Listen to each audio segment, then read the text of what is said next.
Un village qui arrive à survivre, c'est souvent le maintien de l'activité sur place. Ce n'est pas forcément uniquement le logement. Aujourd'hui, on a réuni un certain nombre de maires, d'acteurs de terrain.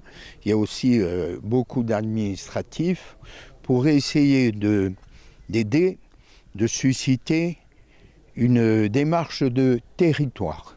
Nous allons le faire, bien entendu, dans de nombreux territoires. Le premier sur lequel on est intervenu, c'est la Balagne, avec à la fois le Falazorm, le canal et le Giussani. Et la Balagne fait donc partie des exemples au niveau régional? C'est vrai, c'est un exemple. Il est connu et reconnu. Mais il y a aussi une volonté de la collectivité de donner un fort coup de main à la Balagne. Quels sont les points forts de la Balagne?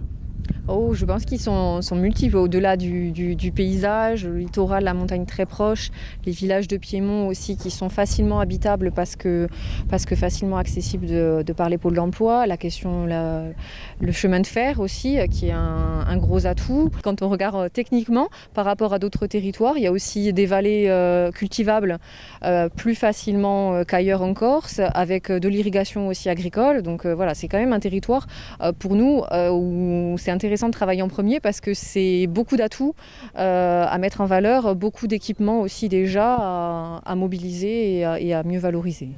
Et quelles sont les problématiques qui sont ressorties aujourd'hui finalement?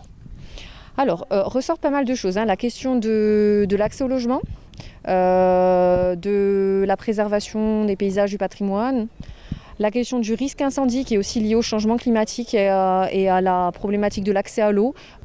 La question forcément du développement économique puisque pour avoir un territoire attractif, donc ce qui est revenu plusieurs fois, c'est comment accueillir les activités, comment équilibrer aussi le tourisme tant à l'année que sur le territoire et le développement agricole, voilà, comment faciliter l'installation, préserver les terres agricoles mais surtout les mettre en production. Alors les objectifs, c'est de mettre en concordance les projets que le Pays de Balagne porte depuis plusieurs années, d'abord dans le cadre du pays, ensuite dans le cadre du PETR. Ça veut dire les projets qui ont été déclinés dans le projet de territoire du Pays de Balagne, qui a été adopté par les élus des deux communautés de communes. Donc de mettre en concordance ce projet-là avec les projets que la collectivité territoriale porte sur les territoires. L'intérêt du Pays de Balagne et du PETR, c'est qu'on est, nous, une structure d'ingénierie qui a une espèce de pouvoir d'expérimentation.